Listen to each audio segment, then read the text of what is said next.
Rain fell like broken glass over the dead edge of the colony.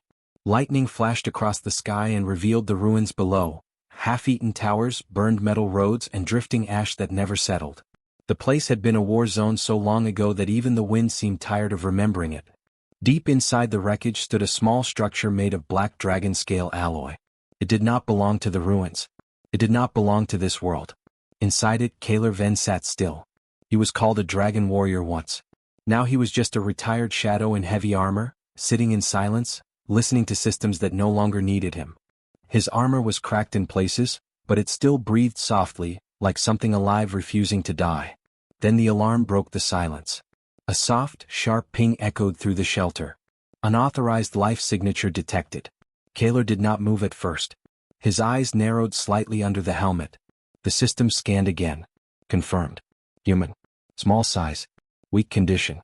Inside perimeter breach. Kaler slowly stood up. Outside, the storm screamed louder as if it wanted to warn him. The shelter's outer cameras flickered through rain distortion. Something was inside his boundary field. That was impossible. No one should even know this place existed. He turned on the external feed. A small figure appeared. A boy. Thin arms. Bare feet. Torn clothes stuck to his skin like wet paper. His face was pale, sharp with hunger. He was shaking so hard it looked like he might fall apart at any second. But he was not falling. He was walking forward. Straight toward the main door. Kaler's hand moved to the defense controls. Automated turrets woke instantly. Their red lights locked onto the boy through the storm. Threat level calculated. Unknown intruder. Recommendation. Elimination. Kaler hesitated. The boy reached the door and stopped. He placed his hand on the cold metal like he was touching something sacred.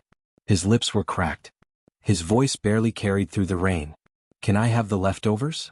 Kaler froze. The words did not match the situation. No fear. No begging for safety. Just hunger. Quiet and broken hunger. Outside, lightning struck again. For a moment, something strange happened. The boy's shadow did not match his body. It stretched behind him too long, and for half a second it flickered with something else. Not human. Not natural. Kaler's eyes sharpened instantly. Unknown anomaly detected in visual feed. The turrets began to charge. Kaler reacted without thinking. Stop, he said. His voice cut through the system command layer. The turrets froze mid-lock. For the first time in years, Kaler manually overrode a kill system. He walked forward and pressed a control rune on the wall. The outer door opened. Cold wind and rain rushed in instantly, trying to swallow everything inside. The boy did not run. He just stepped inside slowly like he expected this to be a trap. Kaler studied him carefully. Up close the boy looked worse.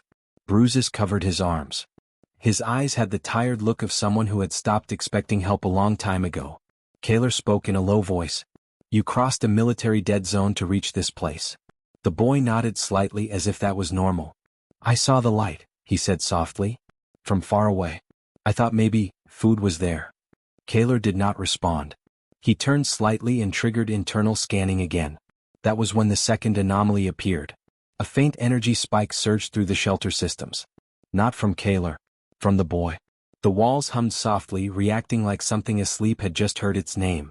Kaler's expression changed. That should not be possible. The shelter was built from dragon-scale alloy, sealed with old war codes only dragon warriors could activate. Nothing organic should trigger it. But the system responded again. Power nodes flickered. Hidden symbols deep inside the floor lit up for a split second, then disappeared. The boy flinched. I didn't do anything, he whispered quickly. Kaler stepped closer, slowly now like approaching something dangerous. What is your name? He asked. The boy hesitated. Aaron, he said. As soon as the name was spoken, the entire shelter gave a low, deep pulse. Like a heartbeat. Kaler's hand moved instinctively to his weapon. Outside, the storm suddenly stopped for half a second. Total silence dropped over the ruins. Then came a sound. Far below the ground. A hum. Ancient. Not human-made. Aaron grabbed his head like something was hurting him. I hear it again, he whispered. It calls me when I get near lights like this. Kaler's eyes narrowed. What calls you? The boy looked up, confused and scared. I don't know. The shelter's core system suddenly flickered alive without command. A sealed door beneath the floor unlocked itself. Red warning lights flashed across every wall. Unknown access granted. Kaler stepped back immediately. That had never happened before. Not in all his years of war. Not even during Dragon Command authorization. Aaron stumbled backward, breathing fast. "I didn't mean it," he said. "I swear." But Kaler was no longer listening. His eyes were locked on the floor. Because something under the shelter had just woken up. And it was responding to the boy. The moment the underground system woke up, the shelter changed. Soft lights that had been dead for years suddenly lit up in a slow ripple across the walls. Dust shook loose from the ceiling. The air felt heavier, like the structure itself was holding its breath. Aaron backed away from the glowing floor panels, his hands shaking. "I didn't do anything," he repeated again, voice breaking. "I swear. I just asked for food." Kaler did not answer. His eyes were locked on the sealed access door beneath them. The dragon core beneath this shelter had been inactive for decades. It should have been dead. Forgotten. Locked beyond any living command. And yet, it was responding. A low vibration rolled through the ground again. Stronger this time. The boy flinched and dropped to his knees, holding his head. His breath turned uneven, like something inside him was pulling him apart from the inside. Kaler moved instantly. Not fast like a young soldier. Fast like someone who had survived too many wars to hesitate. He grabbed the boy by the shoulder and pulled him back from the glowing floor panel. "Stay away from the core point," Kaler ordered sharply. Aaron nodded weakly, unable to stand properly. Outside, the storm returned suddenly, as if reality itself had paused and resumed. Rain hammered the structure again, but now even that sound felt distant. Kaler turned to the wall console. His fingers moved across old command glyphs, trying to isolate the system. Nothing responded correctly. The interface flickered. Then a message appeared. "Core node active. Non-authorized synchronization detected." Kaler's eyes narrowed. "Impossible," he whispered. Only dragon warriors were supposed to sync with a core node. Even then, it required direct neural imprint and full authorization codes. Not even retired warriors were supposed to be able to wake it without clearance. And yet the system was not reacting to him. It was reacting to the boy. Aaron lifted his head slowly. His eyes were unfocused, like he was hearing something far away. "I can hear something under us," he said quietly. "It's not a voice. It's like a memory trying to wake up." Kaler studied him closely. That word, memory, triggered something in his mind. Old war files. Classified reports. Entire colonies wiped out because of resonance anomalies. Alien systems that did not behave like machines, but like living thoughts. Kaler had seen those things once. Long ago. Before he retired. Before he buried that part of himself. The floor suddenly pulsed again. This time, a thin line of light split open in the center of the shelter floor. A seam that should not exist. A hidden mechanism unlocked itself. Slowly, a circular hatch began to rise from the ground. Aaron stared at it in fear. "What is that?" he whispered.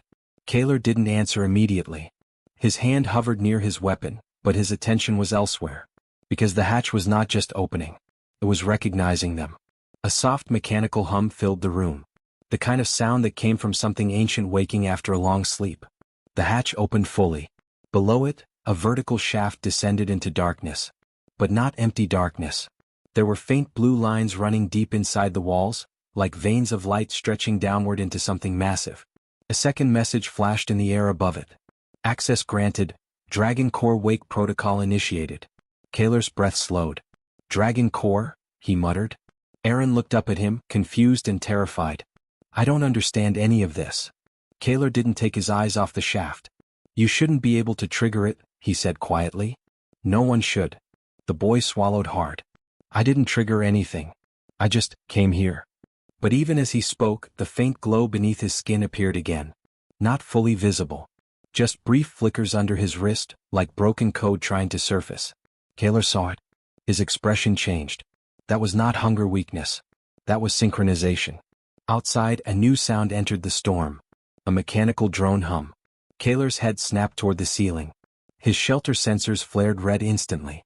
Multiple approaching signatures detected. Dominion units. Kaler's jaw tightened. "They found the signal," he said under his breath. Aaron looked up sharply. "Who found us?" Kaler turned toward him, voice low and controlled. "People who will not ask questions before taking you apart." The boy's face went pale. A distant explosion echoed outside. The ground trembled slightly. The Dominion was already testing the perimeter. Kaler moved fast now. He grabbed a compact control device from his belt and activated a concealment pulse. The shelter's outer signal scrambled instantly. But it was too late to fully hide the anomaly. The core had already awakened, and it was calling attention. Aaron suddenly winced again, falling forward slightly. Kaler caught him before he hit the ground. The boy's voice came out weak. "It hurts when it calls." Kaler looked at him closely for a long moment. Then he made a decision. Not a military decision. A human one. He lifted the boy and carried him toward the open shaft. Aaron's eyes widened. "What are you doing?" Kaler stepped onto the edge of the descending entrance. "We go down," he said firmly. "Down where?" Aaron asked, fear rising in his voice. Kaler glanced once at the shaking walls, where Dominion scanners were already beginning to lock onto their location. "Into whatever woke you up," he said. Then the ground above them shook again, harder this time. A warning blast echoed outside. The Dominion had stopped probing. Now they were breaching. And as Kaler stepped into the glowing shaft with the boy in his arms, the system below them lit up completely for the first time in centuries. Waiting, watching, and recognizing them both. The descent into the shaft felt like falling into a forgotten memory. Kaler moved carefully down the glowing steps carved into the inner walls, one arm still holding Aaron. The blue light pulsed softly beneath their feet, reacting to their presence like a living thing trying to understand them. Above them, the shelter trembled again. A distant explosion echoed through the ground. The Dominion had started breaching the surface. Aaron clung to Kaler's armor weakly. His breathing was uneven, but the strange pain inside him had started to slow as they went deeper. It was as if the underground structure itself was calming him. "What is this place?" Aaron whispered. Kaler did not answer immediately. His eyes scanned every inch of the shaft walls. Old dragon markings were carved into the metal, but they were not symbols of language. They were sequences. Living code. "I don't know everything about it," Kaler finally said. "And that is not something I say often." They reached a wide circular platform deep below the surface. The air here was colder but not dead. It hummed with quiet energy, like a sleeping heart. At the center stood a structure. A large crystalline core surrounded by broken rings of metal and suspended light lines.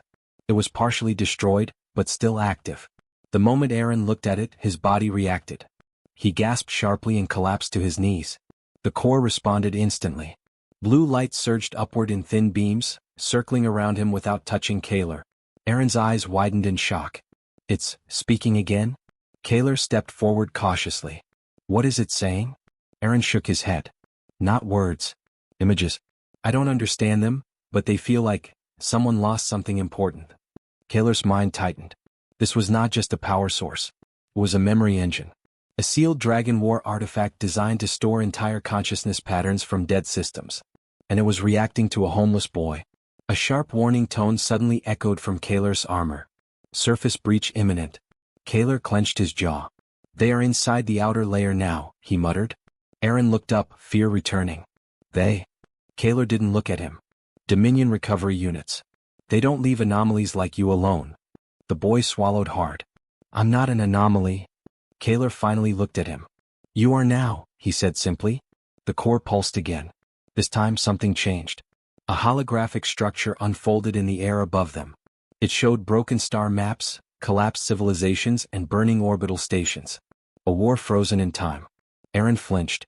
"I didn't do that." "I know," Kaler said sharply. "It's reacting to you, not obeying you." The core suddenly emitted a deeper resonance. A hidden layer activated beneath the chamber floor. Kaler's eyes widened slightly. That layer was sealed. The ground split open in a controlled circle. A second chamber rose slowly from beneath it. Inside was a dragon interface throne. Kaler froze. That seat had not been used in decades. It was only meant for active dragon command synchronization, something he had not touched since the end of the war.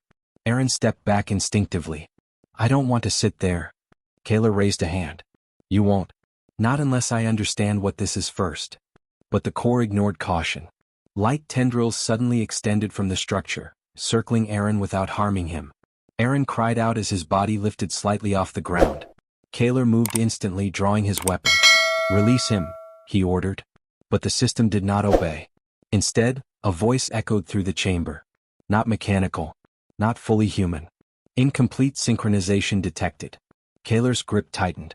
"That voice is not from the system alone," he said quietly. Aaron's eyes were wide, glowing faintly now with the same blue light as the core. I can see something, he whispered. A door, far away, something locked behind it. Kaler stared at him sharply.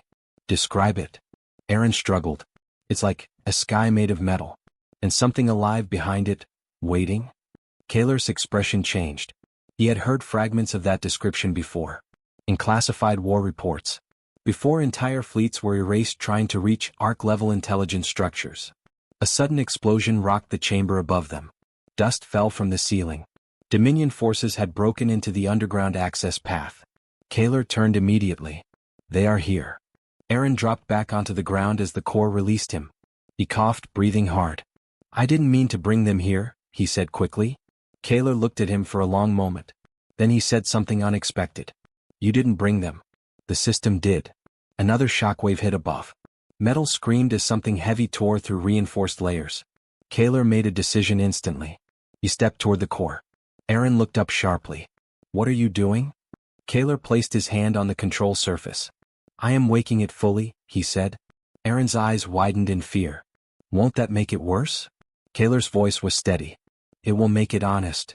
The core responded immediately. Light exploded outward in controlled patterns wrapping around both of them. A synchronization interface opened in midair. And for the first time Kaler felt it. Not control. Recognition. But not for him. For Aaron. The chamber lights shifted color, deep blue turning into bright gold. A final warning echoed through the chamber. Full core awakening initiated. Above them the Dominion breach reached the final layer. Metal tore open. Boots hit the surface. Weapons charged. Kaler looked at Aaron one last time. And in that moment he realized the truth was already too late to stop. The boy was not just connected to the system. He was the key that had already started unlocking it. The moment Dominion boots hit the lower chamber entrance, the air changed. A heavy mechanical silence followed, like the world itself had paused just before violence. Then the first shot fired. A plasma bolt tore through the corridor wall and exploded into blue sparks, lighting the underground chamber in chaotic flashes. Dust and broken metal rained down as armored Dominion soldiers pushed forward in formation. Kaler moved instantly. He pulled Aaron behind a broken pillar just as another shot melted the edge where they had stood. Stay low, Kaler ordered sharply. Aaron was shaking, barely able to breathe. They're here for me? Kaler didn't answer. His eyes were already calculating movement paths, enemy count and angles of fire. Old instincts returned like fire in dry wood. 6 soldiers. Heavy armor. External shields active. No negotiation pattern detected. This was extraction protocol. They did not want answers.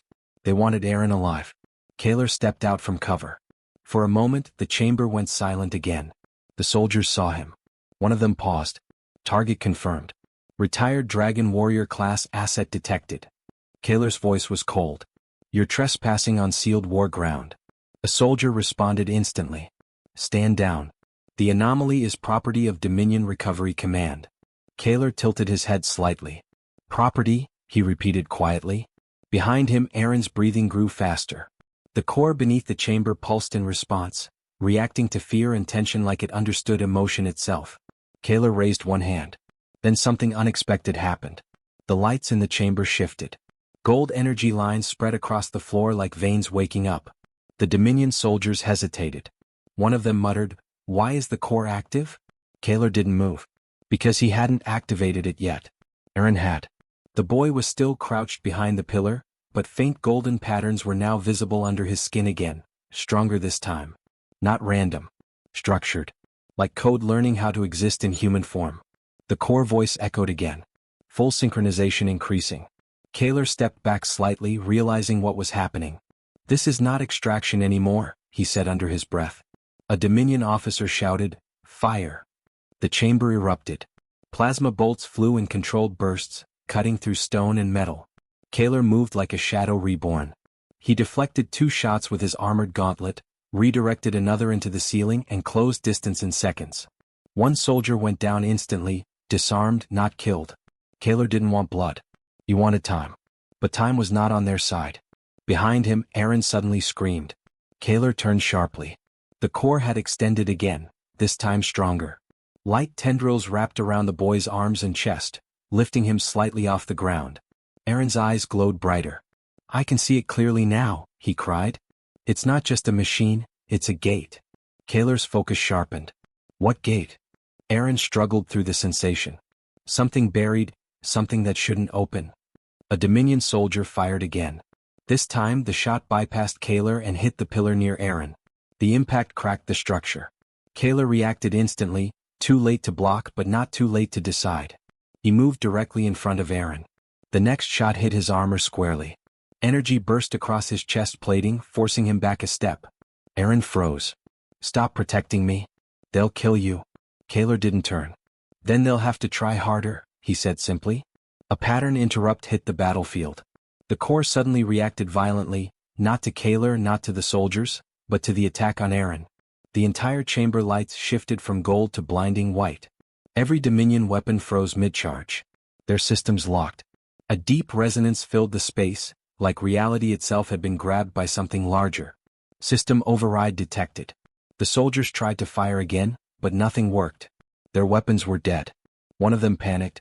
"My suit, it's not responding." Kaler looked up slowly. "This is what I meant," he said quietly. "It's becoming honest." Aaron was now fully suspended above the ground, unconscious for a second, then awake again, but different. His voice changed slightly. Not fully alien. Not fully human. "The gate is opening," he whispered. Kaler's eyes narrowed. "Aaron, fight it. Stay here." But Aaron shook his head slowly. "I'm not opening it," he said faintly. "I think I am it." The chamber shook. Deep below them something massive shifted. Not mechanical movement. More like a sleeping world turning over. The Dominion officer shouted, "Extract the target now. Kill the warrior if needed." But no one could move. Their bodies were locked in place by the core's field. Kaler realized something terrifying. "This isn't a weapon system," he muttered. "It's a lock." Aaron's glowing eyes turned toward him. "I think I was made to unlock it," he said softly. Kaler stepped forward immediately. "No." But the core ignored him. A massive energy circle formed beneath Aaron. And then, the floor beneath the chamber vanished into light. A vertical column of glowing data and energy opened downward, revealing something far below the underground structure. Something endless. Something alive. Kaler grabbed Aaron's arm instinctively. But the pull was stronger than armor. The Dominion soldiers watched helplessly as both of them were drawn toward the opening. One of them whispered, "What have we awakened?" Kaler looked at Aaron one last time. And realized the truth had already changed. The boy wasn't being taken. He was being invited. And whatever was down there, had just recognized him as its key. The moment the light column fully opened, everything stopped feeling like a battlefield. Sound vanished first. Then gravity shifted. Kaler still held Aaron's arm, but the pull beneath them was no longer physical force. It felt like a decision being made by something far older than machines or war. The Dominion soldiers froze at the edge of the collapsing chamber floor. Their weapons were still locked, their bodies still trapped in the core's control field. One of them tried to speak, but no voice came out. Above them, the underground structure groaned as if it had been holding its breath for centuries and could no longer wait. Aaron's body trembled in Kaler's grip. "I can see it now," the boy whispered. His voice was no longer just fear. It carried something deeper, confusion mixed with recognition. "It's not under us, it's everywhere." Kaler tightened his grip. "Aaron, stay with me." But the boy's eyes were locked downward into the endless light shaft. His glow was no longer flickering. It was stable now, like something inside him had finally stopped resisting. The pull increased. The floor beneath them dissolved completely into luminous energy. For a fraction of a second, Kaler felt it. A vast network. Not a structure. A presence. Like an ocean of memory stretching across impossible distance. Then they fell. But it was not falling in the normal sense. There was no wind. No impact. Just transition. Kaler's armor flared automatically, trying to stabilize, but even its system struggled to find a reference point. Aaron didn't scream. His face was calm now, almost distant, like he was listening to something only he could hear. Then, impact. They landed on a solid surface. Kaler immediately rolled, placing himself between Aaron and any unknown threat. His instincts returned instantly. But what he saw made him pause. They were no longer in the underground chamber. They stood on a vast metallic platform stretching beyond vision. Above them was not a ceiling, but a sky made of shifting light grids and slow-moving structures that looked like broken stars held together by invisible force. Far in the distance, enormous shapes floated, some like shattered ships, others like entire cities suspended in silence. No Dominion soldiers were here. No war sounds. Only a deep, steady hum, like a sleeping mind breathing. Aaron slowly stood up beside him. He looked around in wonder. "I've been here before," he whispered. Kaler turned sharply. "That's impossible." Aaron shook his head slightly. "Not physically, in dreams. But I didn't understand it then." A pulse ran through the platform beneath them. A wave of light expanded outward across the endless space, like something recognizing a returning signal. Kaler's armor finally re-established partial scans. Reading, structure class unknown. Status, active. Origin, Peri-Dragon War era. Function, unregistered archival intelligence field. Kaler's eyes narrowed. "This isn't a facility," he muttered. "It's a memory continent." Aaron suddenly placed a hand on his head, wincing. "Something is trying to talk to me again." Kaler stepped closer. "Ignore it. Focus on me." But Aaron wasn't listening anymore. His eyes were reflecting shifting symbols in the air, patterns forming and collapsing too fast for normal perception. Then the voice came. Not through speakers. Not through systems. Directly into both their minds. "Welcome back, first signal." Kaler stiffened instantly. "First signal?" he repeated under his breath. The space around them responded. Massive structures in the distance began to awaken. Light rippled through suspended ruins like electricity waking frozen bones. Aaron took a step forward without realizing it. Kaler grabbed his arm again. "Don't move." But it was too late. The platform beneath them responded to Aaron's movement. A path of light formed ahead, stretching into the vast unknown architecture. As if inviting him deeper. Aaron looked at Kaler. "I think it knows me," he said softly. Kaler's voice hardened. "Everything down here is trying to know you. That doesn't mean you trust it." A sudden shift rippled through the sky grid above. Massive structures rotated slowly, aligning like gears in a cosmic machine. And then, a second presence appeared. Not gentle. Not welcoming. Cold. A sharp alarm-like pulse echoed through the entire memory field. "Warning, secondary entity detected." Kaler's hand immediately moved to his weapon. "What now?" he whispered. Far in the distance, one of the floating city-like structures began to change shape. Something inside it was waking differently. Not recognizing Aaron, but reacting to him as a breach. Aaron stepped closer to Kaler instinctively. "That feels wrong." Kaler didn't take his eyes off the distant structure. "That's because it is," he said. The voice returned again, but this time fractured. "Primary signal confirmed. Second signal conflict detected. Protocol division initiated." The ground beneath them trembled. Two paths of light formed now. One bright and stable, leading deeper into the glowing memory world. The other jagged and unstable, pointing toward the awakening hostile structure. Aaron looked between them, confused and afraid. "What do I do?" he asked quietly. Kaler hesitated for the first time. Not because he lacked skill, but because for the first time in decades, war logic was not enough to explain what was happening. He looked at Aaron. And made a decision that was not military. It was human. "Stay with me," Kaler said. "We move forward together. Not toward what calls you, but toward what explains it." Aaron nodded slowly. The stable path of light solidified beneath them. But as they stepped forward, the hostile structure in the distance opened, and something inside it looked directly at them. As if it had been waiting far longer than the core itself. The journey had not ended. It had only been redirected.